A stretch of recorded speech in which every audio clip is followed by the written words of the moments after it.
Welcome to GuardsPro.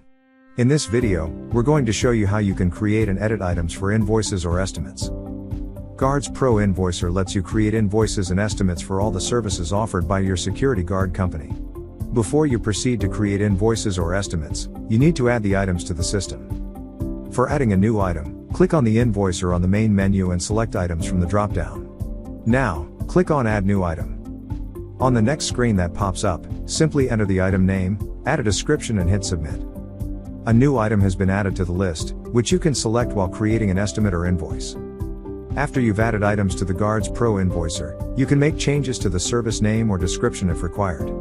From the list of the items, click on the three-dot menu on the particular entry to be edited, and select Edit. On the pop-up screen, make the required changes and click Submit. Your changes are now saved. It's that easy. If you have any more questions, please feel free to contact our support team anytime.